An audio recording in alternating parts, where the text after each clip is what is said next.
Church Foundation, and he and the rest of the leadership of ECF in the last few years have become very focused on the leadership needs of the Episcopal Church, particularly in a very fluid and very rapidly changing environment. And out of their experiences and listening to all across the church as lay people of the Episcopal Church, in January of this year, they launched the program that's called Vital Teams. And what we're going to do tonight is let me just walk you through the things that we'll be doing. The first thing is I want to talk to you a bit about why Vital Teams and what it involves. I'd like to share with you what our approach and our program scope is. I'm not sure if you're familiar with the term of amuse-bouche, but we will come back and talk about that a little bit later. It's a little taste, and that's what I hope to give you tonight in our time together. And this is also an invitation, because one of the things that has been very impressive to me about coming on board with the Episcopal Church Foundation is the commitment to listen and participate and collaborate with the people that we are serving in terms of getting your feedback and your input as we begin to build this program out. So as we wrap up the evening tonight, I hope that you will take some time to share with us some of your perspectives and your ideas. When ECF decided to launch the Vital Teams program, it was, first of all, a lot of clarity about the opportunity that exists in a particularly important way now in the Episcopal Church to invite lay members of the Episcopal Church to partner more actively with the clergy. Some of that comes from the fact that ECF, as one of the few lay-led organizations of the Episcopal Church, has always had a commitment to the laity. But it also comes from an awareness that more than ever, all of the gifts of the Episcopal Church are urgently needed as we move forward into the future. Vital Teams focuses on visioning and decision making. One of the things that we've heard some questions about is, what do you mean when you talk about Vital Teams, and who is Vital Teams supporting? First and foremost, we see ourselves supporting teams that are making important strategic decisions, whether it is at the congregational, organizational, or diocesan level. So that our hope is that lay and clergy teams together can make strong decisions that carry the mission and the vision of the church into the future. And it is also finally about challenging us all to a kind of faithful discipleship that fits the context of the 21st century, which has changed so much from the church, especially of the 50s. And sometimes it seems like we're still trying to be a 50s church in a very new world. The reasons for launching Vital Teams were, first of all, biblical. Now, one of the things that we recognize clearly is that in Scripture you see a conversation between a fairly hierarchical understanding of authority and one that is more based on shared authority. And what we are committed to doing in Vital Teams is being very active in that conversation from the starting point of a shared model of authority, where the laity and the clergy together, recognizing and respecting their different roles, but together are sharing an authority and making the important decisions to keep moving the church forward. That conversation between hierarchy and shared authority has gone on from the beginning of the church, and it continues today. And in 1979, with the New Book of Common Prayer, one of the contributions to that conversation was the baptismal covenant that so clearly identifies all the laity and all the clergy and all the people of God as having a ministry to respond to, a call to ministry to respond to within the Episcopal Church. We're also seeing, and we're seeing it painfully sometimes across the church, what it costs when we fall back too quickly and too easily on a clergy-centric model of ministry and mission.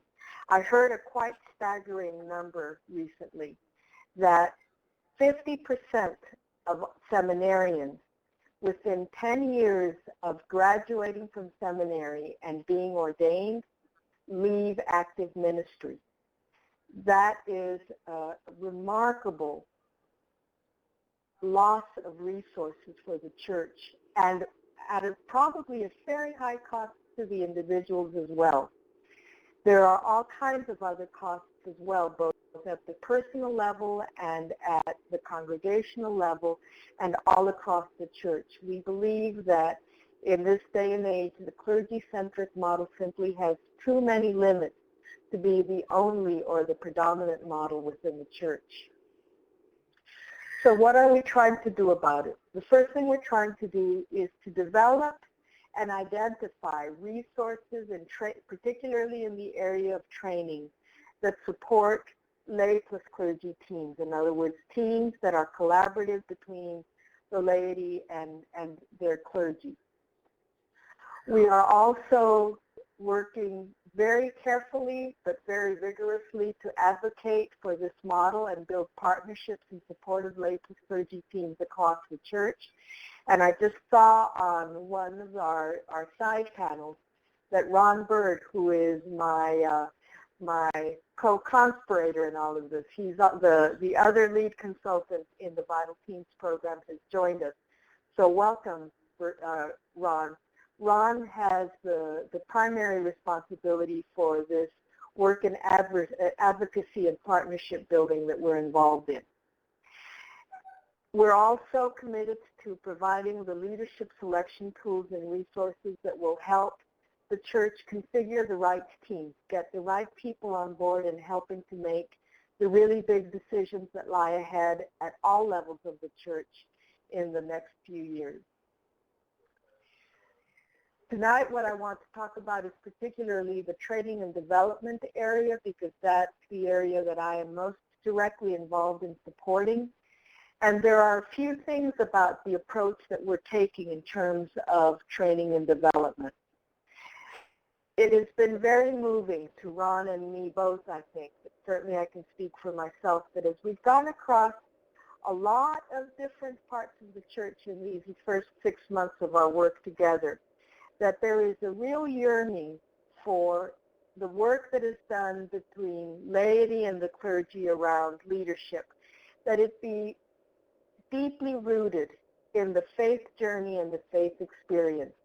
We hear the ongoing dismay, I think is probably the right word, but on the part of lay and clergy alike, that what happens in church on Sunday stays in church, and when the next important meeting comes up, it's very hard to see that what's being done is an extension and a continuation of the worship.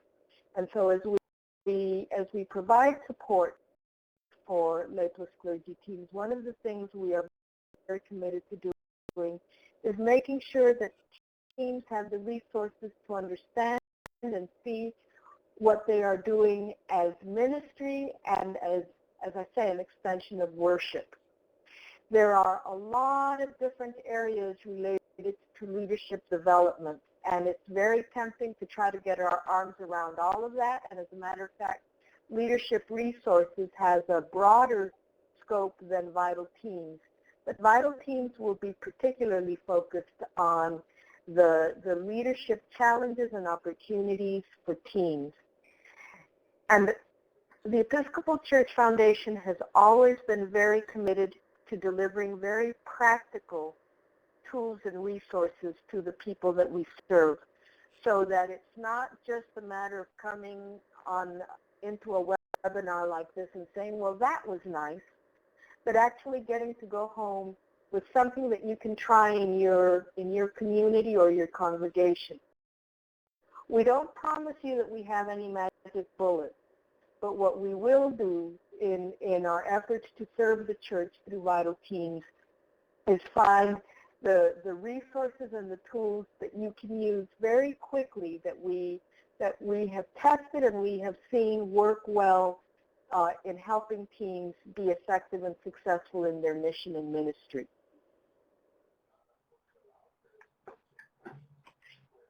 Another really interesting thread of the conversation that we have been a part of in the last 6 months has to do with accountability. And I think the challenge is that we tend to move into a very binary approach in the church, but really across all of our lives. But particularly in the church, we like to differentiate between clergy and lay, staff and volunteer, secular and church. And in some of that clarity of definition of roles, one of the things that starts getting very difficult to talk about and engage and work with is mutual accountability and encouragement. As a priest, one of the things that I have been very, very conscious in all of the time that I have spent in ministry was how tempting that line of, well, they're volunteers, so we can't ask that much of them, is among my brothers and sister clergy, and I myself have fallen into that trap on numerous occasions. What we're trying to do with these lay plus clergy teams is make sure that as they are being built up, they are being built up to bear fruit. After all, that's what the gospel is calling us to. So that's another big component of the approach and the model that we're using. And finally, and related to that, and related to the call to bear fruit, with some of my background before becoming a priest, when I was involved in training with Federal Express, one of the things that I became very conscious of is that there is a temptation to think that training is the answer to just about everything, and that if you'll just get people into the classroom and teach them how to do it right, everything will be okay. There's a very interesting statistic in that regard that says that on average, when you attend a workshop or a class and come back to your work environment or to your ministry environment, you will apply at most 20% of what you learned, but in fact, most people will only use about 10% of what they learned. So if you have attended an 8-hour workshop, you're going to maybe apply a little bit over an hour's worth of what you learned. So those other 7 hours aren't necessarily wasted time, but they are not time that are being harnessed well enough to really make a difference to the challenges and opportunities there are in ministry. And there's a slightly different approach that also takes a longer view and says that certainly instruction and classroom time or web-based learning time is important, but that part of our role in Vital Teams is to help you take what you have learned and, first of all, plan on how you're going to apply that in your congregation or your church organization, and then to also be with you for longer than just doing that planning and actually move into the implementation of the plan that you have developed based on your new learning, so that as obstacles and unexpected surprises come up with the process of implementing a change or a new way of doing things, you've got some support and some the ability to problem solve with us who are in some ways able to stand back a little bit and be a little bit outside of the process that you're in, to be able to provide you with support and assistance to the best of our ability. So that brings us to our amuse-bouche. Now, if you will use the raise your hand feature, the little icon at the top of your screen. How many of you are familiar with an amuse-bouche?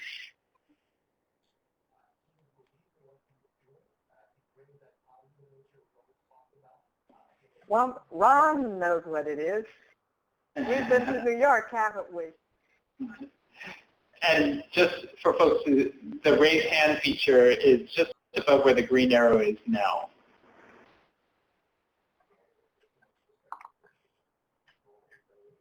So an amuse-bouche is a very small, bite-sized hors d'oeuvre, and it's different from an appetizer in that usually a chef will serve it as a way of preparing the guests at the restaurant for the meal or to give them a little glimpse into their approach in the art of cuisine. And so although neither Ron nor I are chefs, we do want to give you a little taste of what we're talking about when we're talking about providing performance and performance support and training support through the Vital Teams program. And so to do that, I'd like to start by asking, if your congregation or organization were launching a new lay plus clergy team, what could you, in other words, the group that was getting this launched, what could you do that would cause it to absolutely fail? And if you would please give your answers in the chat box. I will mention some of them as they come up, but think about all of the things that could sort of guarantee that launching a collaborative team between the laity and the clergy of your church or organization was abysmal failure. What are some things that could be done that would really sabotage it? And if you'll write your answers in the chat box, which is located, Miguel, can you help me point to the chat box?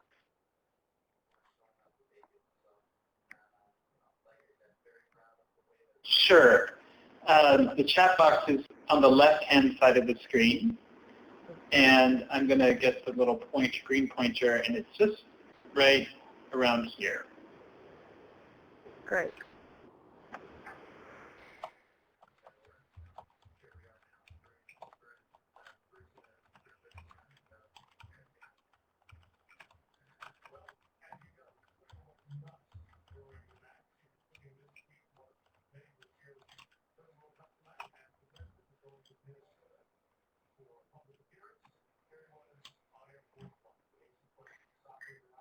Ha, I like that, Kit. Yeah, absolutely. Announce with fanfare that this is going to save the church. Like there's any magic bullets, right?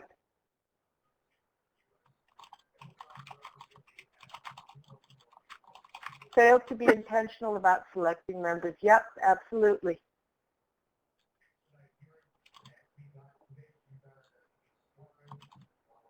No, not open to change. Marsha's typing as well.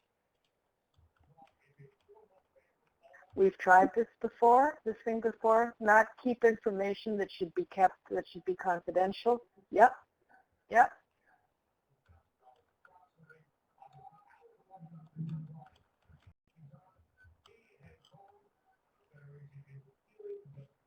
Let me move forward before you are ready. And Benny pointed out the opposite of Marsha's, keep everything confidential.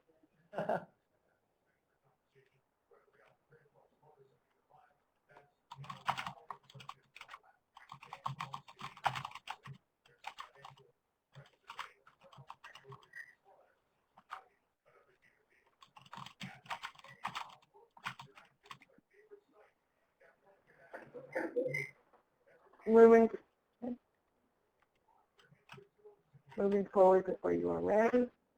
If you are serious and intentional, you will hopefully select team members and not individuals with their own agenda. Generational divide. Have no accountability for your reporting. You guys, y'all know what it takes to fail with the team, don't you? It's there's a lot of things that can lead to the failure of of a collaborative team effort. And some of the other points that we have heard as we have done this exercise over the last few months is failure to plan, failure to communicate, failure to have a clear reason for why there is a lay plus clergy team being formed, failure to set clear expectations, outside interference, failure to apply team leadership skills, and failure to involve the right people. And you all have identified all kinds of things that are similar to these other areas that other people have identified. And when you look at the challenge of launching a lay plus clergy team from this perspective, it's very easy to get very overwhelmed at how it would be tempting not to launch a lay plus clergy team. And I just see that Miguel has asked me for an example of outside interference.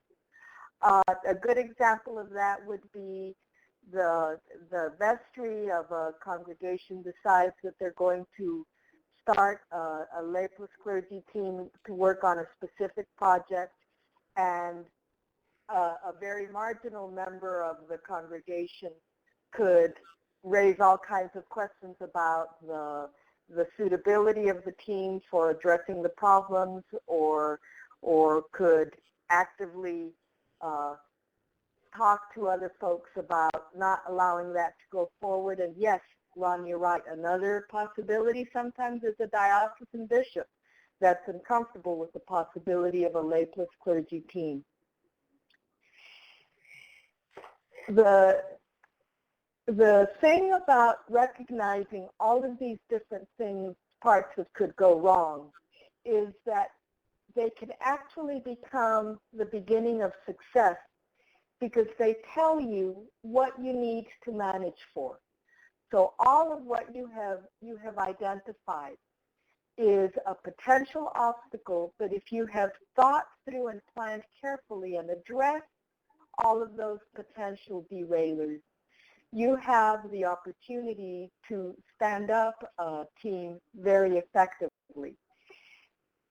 And one of the things that Vital Teams is very, very clear about is that there are best practices and there are very practical ways of engaging those possibilities throughout the life of a team to make sure that you move from failure to success. And here is where the little amuse-bouche begins. And what I'd like to do is walk you through one of the exercises that will be part of our core training.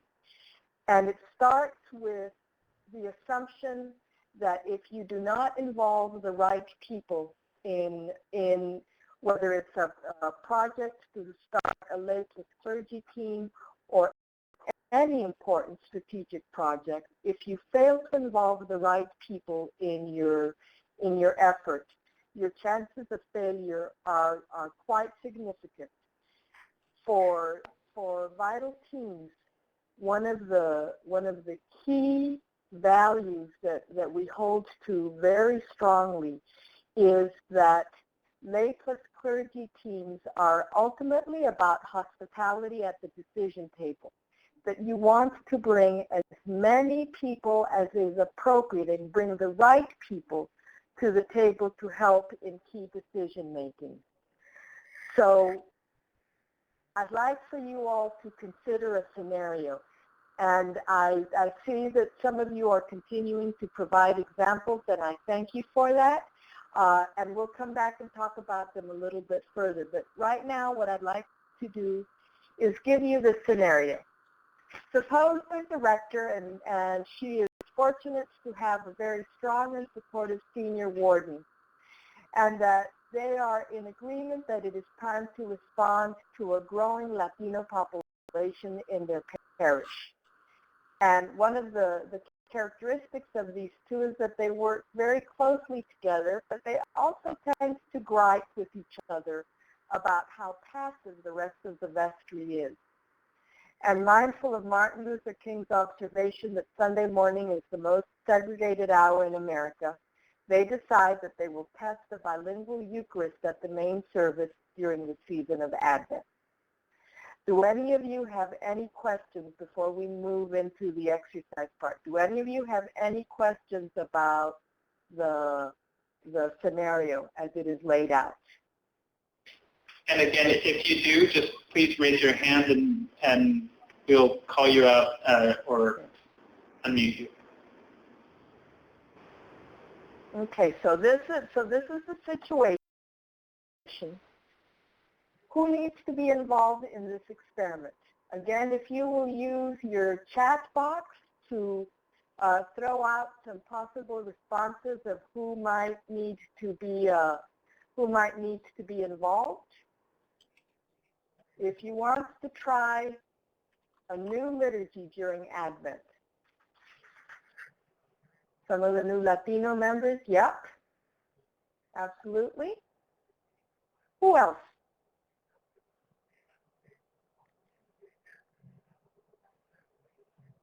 While you're typing, remember that a stakeholder is a person who has an interest, an investment, or will be impacted by a decision, change, or new program. And that typical stakeholders include those ultimately responsible for the decision, those who implement or prevent implementation, those who are directly affected, and those who have information and expertise. So I'm seeing the primary stakeholders in the congregation, students with experience in Spanish, kids, health, and transition. Absolutely, they're amazing, aren't they, in helping to bring change about. Who else?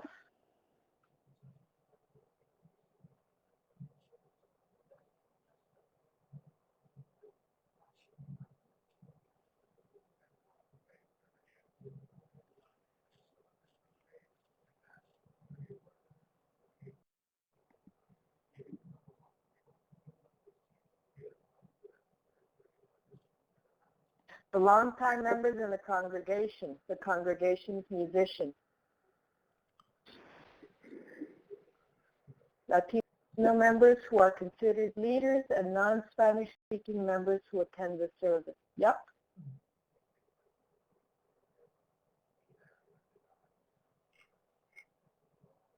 What about the altar guild?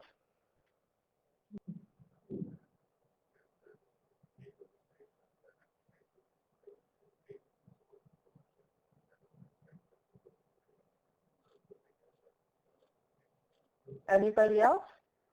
I see Ron here typing. The informal leaders of the congregation. Yep, yep.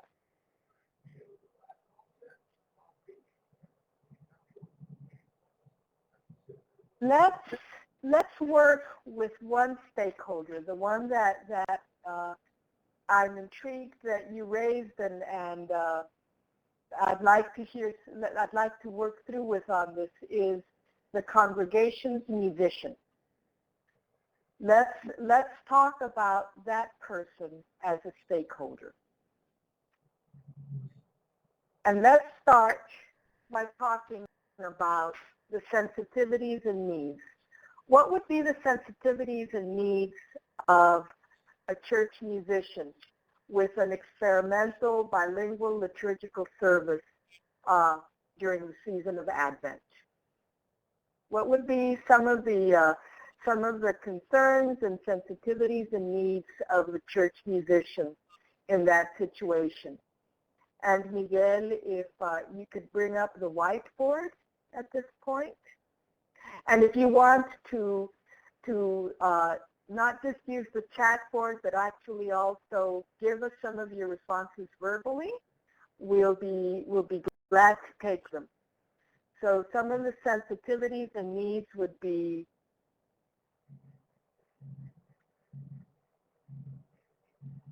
the best way to be bilingual is through music, yes. Is there a guarantee, though, that the musician will be bilingual? Becky, you have your hand raised. Well, I was thinking that because it's Advent, there would be that group in the church that wants to hear traditional Advent music, and so you'd have to walk that line. And the musician is going to have to walk that line and will probably be on the receiving end of some criticism. Yeah, that's what I meant. I didn't think What that. What other sensitivities and needs might he or she have? Will I look bad because this will not be my music? So they may not be comfortable with the new music that they're being asked to play. And they may not know what, Renee John joined in and said they may not know what music the Latinos want to hear or are desirous of having used for the Advent season.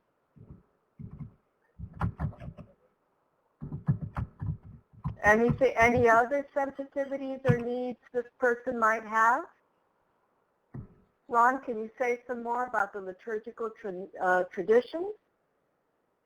Well, no, I'm just thinking that in different cultures, the traditions are different during the Advent season. And even perhaps the colors are different. Some celebrate Advent as a penitential season, and some celebrate Advent as an expectation season. So I was just thinking about those differences in traditions. Another possibility is that the church musician does not even like other music except the very traditional music that he or she is used to playing. And the musician may need to feel supported as he or she learns a new tradition. So all of these are needs and concerns that just that one stakeholder would have at the possibility of introducing this new liturgy. So given those sensitivities and needs, the next question is, what is the desired support? What will the rector and senior warden need from the church musician to be able to accomplish successfully this experiment of trying bilingual liturgy during Advent? What is the support that they will need from the musician?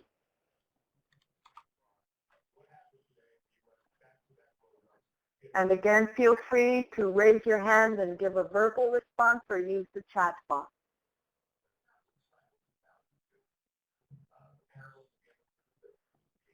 Will I look bad because this will not be my music?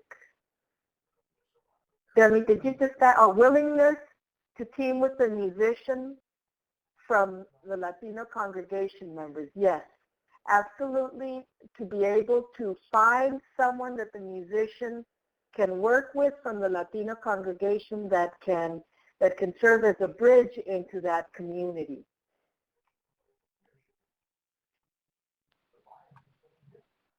What other support is needed from the musician?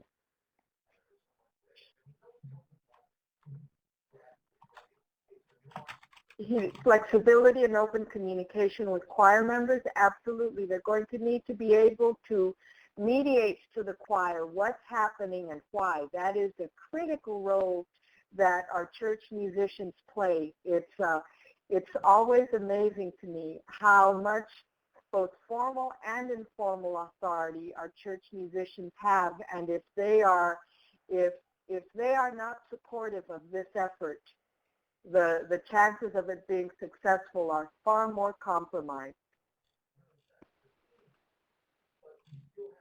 That the musician will make all as familiar as possible to help all be on board, absolutely, Kit. So that one of the things is the musician needs to be willing to maybe do something like hold a couple of extra rehearsals before church to help people learn some new pieces that they will all be performing during the service, and instruction on how to sing the new type of music. With that in mind,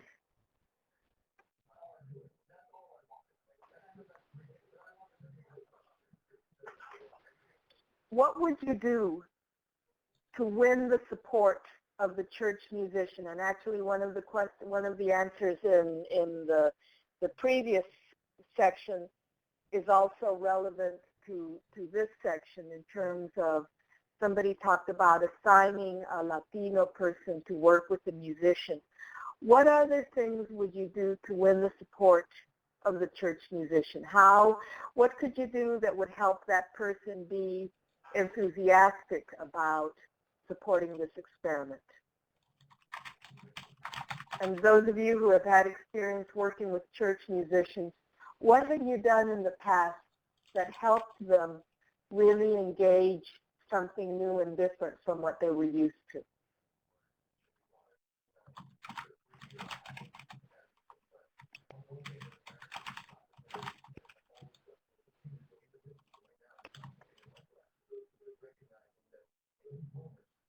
Enthusiastic. Assure them that they will have your support and whatever they need to be comfortable and successful, including probably something like being willing to meet with the choir and say, this is something that I am asking the musician to try. He's not pulling this out of his hat. Make it his or her idea. Make the musician a large part of what's happening. So bringing that person on board very early in the discussion is critical. Yes?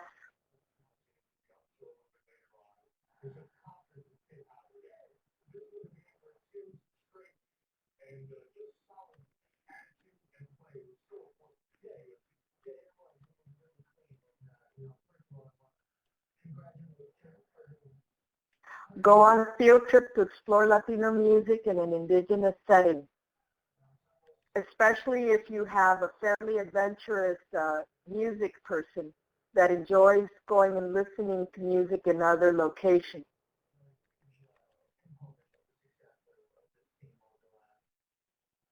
Visible expression of support from church leadership.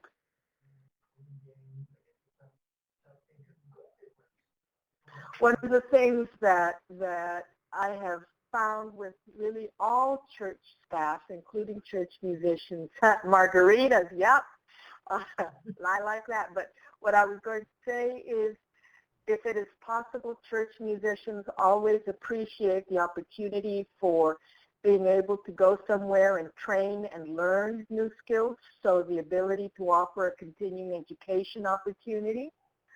Be willing to listen to his or her ideas and concerns as how best to implement the new program, affirming the musician and what she is attempting with congregation and congregational leaders. So as you can see, taking the time to think through how it would be possible to get that person's support shows that even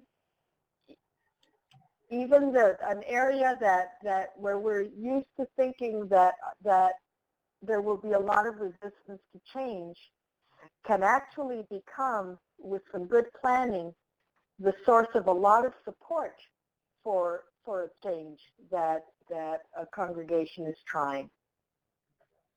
And because, as you recall, we have talked about the importance of building in accountability, one of the things whenever we talk about using one of these skills, one of these tools like the stakeholder analysis, is that it's very important to pin down who is going to take responsibility for doing this work with the musician and by when.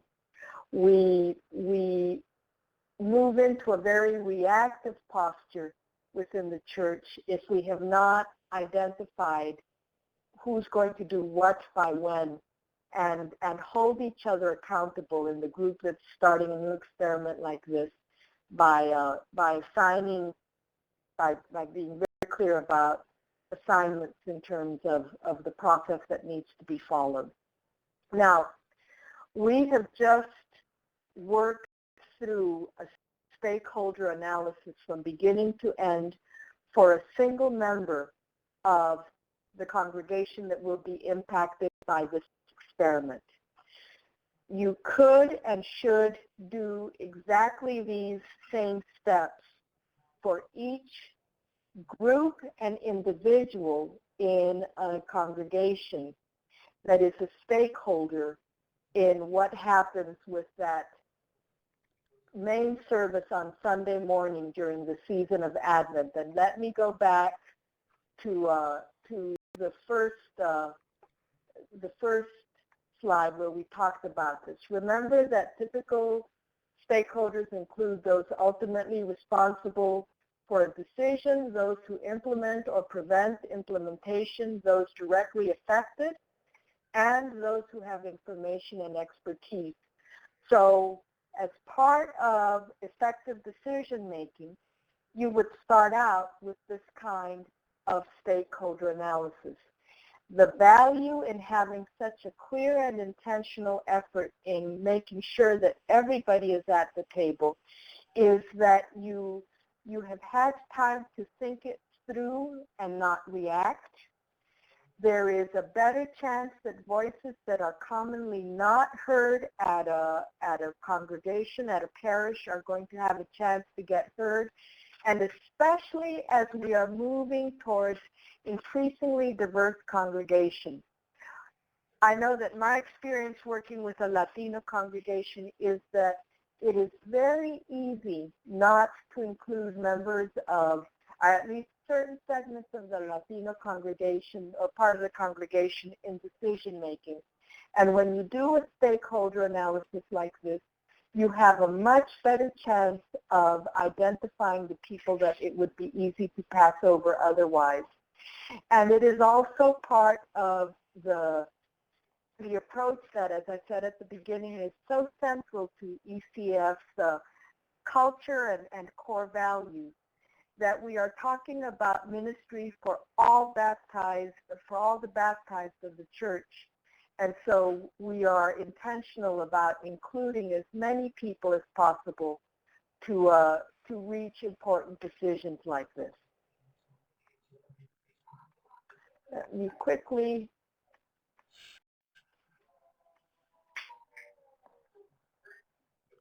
have any of you used a stakeholder analysis like this, or have you used another type of analysis to work through a plan for engaging all the key stakeholders in a program or project? I'd be very interested to hear in what has worked for you in your own congregations and in your own experience.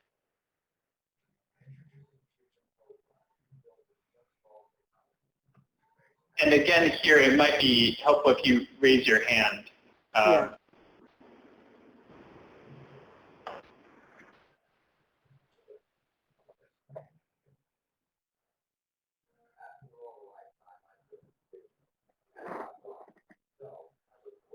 In industry, but not so much in a church environment. So Demi had her hand raised. Oh, Demi, I'm sorry. Jump right in. Already had to get rid of my mute. I've just used it in community organizing, a faith-based community organizing in a church setting.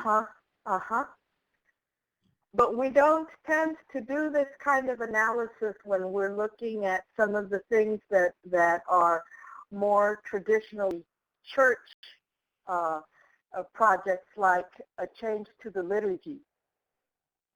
Is it helpful to look at a stakeholder analysis as part of the work of making a change in the liturgy? Is this a different way of looking at this for those of you who are participating with us tonight?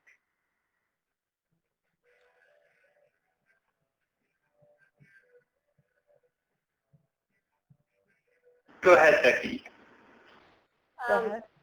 Well, I've just only been at this church a month, but they've had a serious conflict. And so as I'm trying to figure out how to move forward, and one of the things I'm doing as an interim is I have to form a transition team, and I've struggled to figure it out. So this will be helpful for me to informing that transition team, which will then help the congregation through events. try to work through the conflict and move forward. Becky, do you already have a couple of people on working with you that you think can help to identify all of the stakeholders? But as I said, I've only been here a month, so I'm still trying to, people are still willing to tell me who was on the other side. And so I'm still trying to figure out my way through they're still very much divided. So I know I'm going to have to take some from this side and some from that side, but I know there are some folks that are quiet that really just want to get involved in ministry. And so this will help me kind of analyze that. Yeah. Okay. Does anybody else have any recommendations for Becky in terms of who she could do this stakeholder analysis with?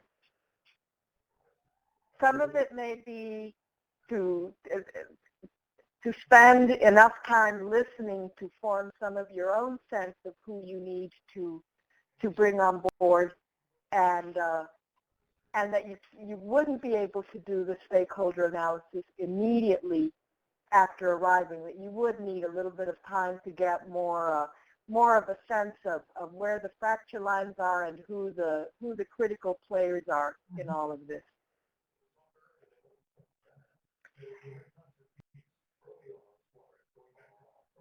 Demi, I wonder if you'd like to jump in instead of typing. Look at where contributions come from and where they are and where they're targeted can be very helpful. Yep.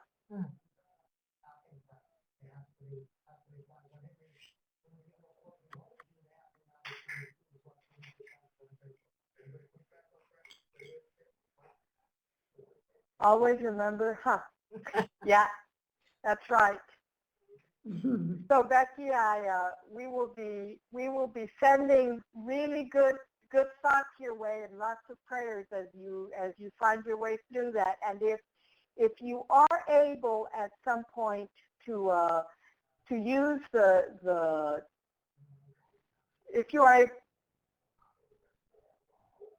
if you're able to use the stakeholder analysis later on in your process, we would love for you to go to the Vital Teams Facebook page or let Miguel or Ron or I know how it went in terms of helping you move the process forward.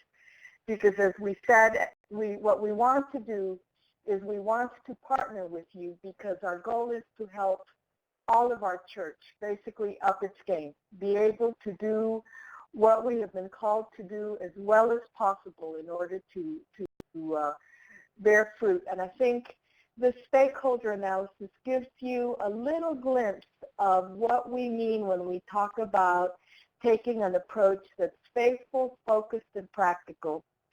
It does build mutual accountability into a team in the sense that it allows people to take responsibility for bringing the correct people on board in making major decisions.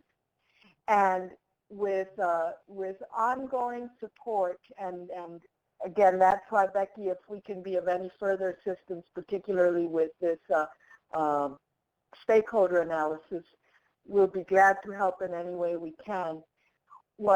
What we want to do is more than just bring you in and show you something cool. We want you to be able to have the tools and resources to go home and try it.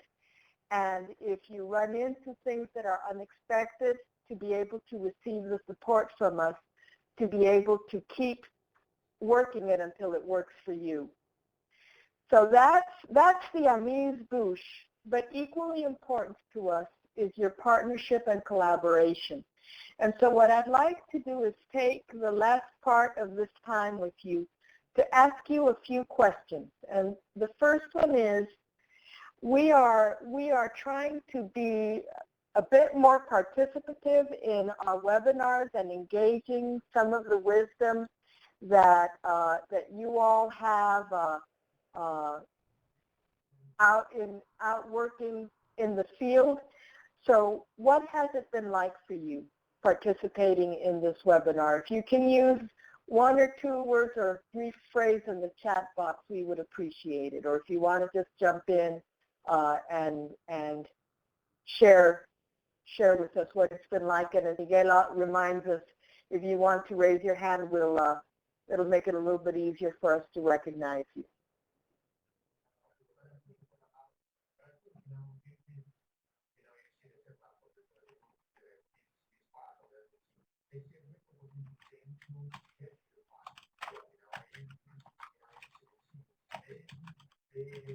Marcia. For me, one of the things, we have actually a very significant system in our church that has lay clergy involvement, a pastoral care system. But one of the things that this being a part of this webinar did for me, because I was not involved at the very beginning, it's been in place for about 9 years. I was involved as a volunteer a few years back for a number of years, and now I'm I'm a deacon, so I'm a clergy person who has responsibility for it. But the thing that this did for me was to enable me to step back a bit, to think more broadly versus being in the middle of it.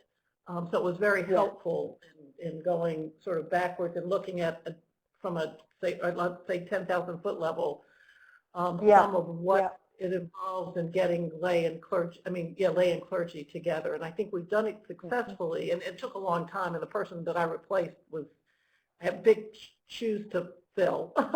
But this was very helpful to me. Great, great. The next question is, are there some areas or aspects of team development and support that you would like to see us make sure we incorporate in the training that we're developing? One of the things we don't want to do is replicate the wheel. So where there is good training available already, we are going to be working to serve sort of as a clearinghouse to be able to point people towards resources that already exist. But is there something you wish the church was providing that we might be able to incorporate into our core curriculum on Lay Plus Clergy teams? Ways of creating platforms for collegiality to lessen the distance between laity and clergy. Ooh, that is an excellent recommendation. Thank you. Anything else?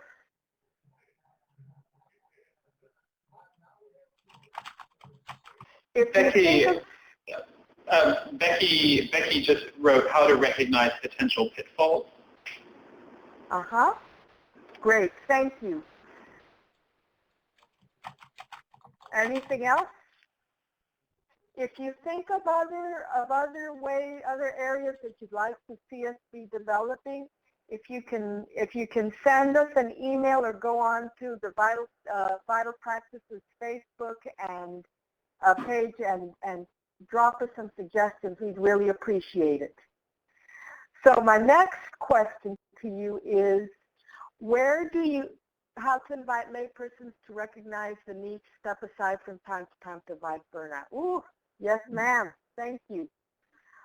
Where do you see examples of strong collaborative lay plus clergy teams? One of the things that we are wanting to do is to talk to the people who are already doing it right. Who do you know? What churches are you aware of where there are really strong lay plus clergy teams? And Marcia, I know that you talked about that in your congregation. That's already happening. And then you're pointing us to mutual ministry congregations. Ron, that's some of what we're working towards. Those are some of the folks we're talking to, correct? Like in Nevada and Northern Michigan. Yeah. You're echoing what we have heard, that there's good stuff going on in both of those dioceses. Any other places where you're seeing it being done well? Again, if you think of any, let us know. And the last question is, what burning insight or question do you leave with tonight?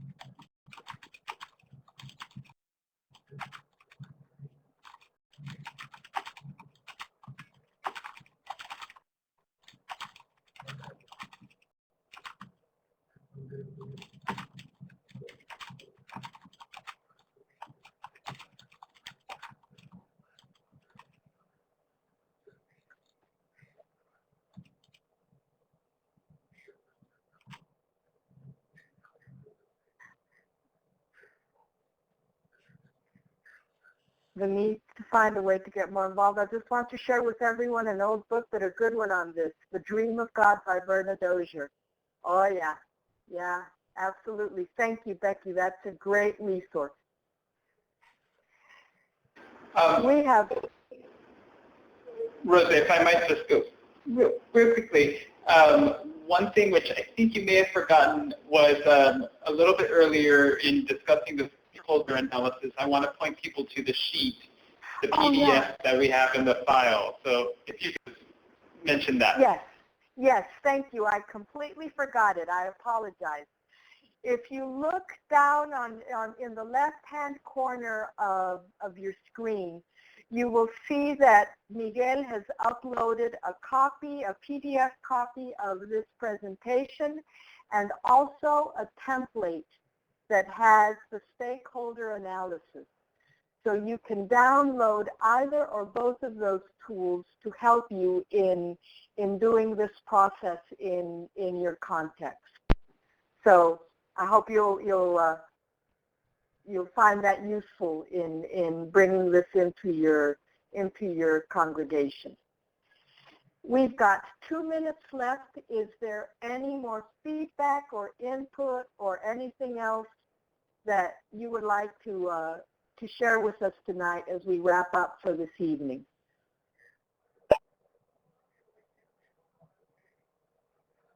We need to find a way to get more involved. Okay. Thank you, Renee.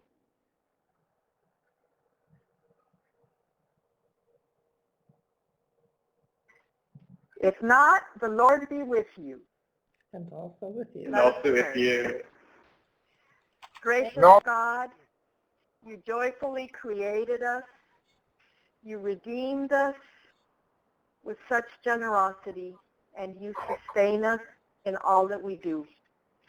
Help us all find new ways to serve and engage your amazing work of creation to your glory, and that we may bear rich fruit in the Episcopal Church. We ask in your Son's name.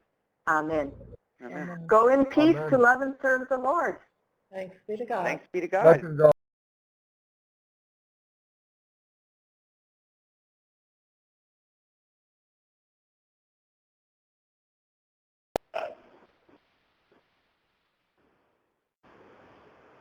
Great job, Rosa. Did you think it went okay? I think it went very well. Very, very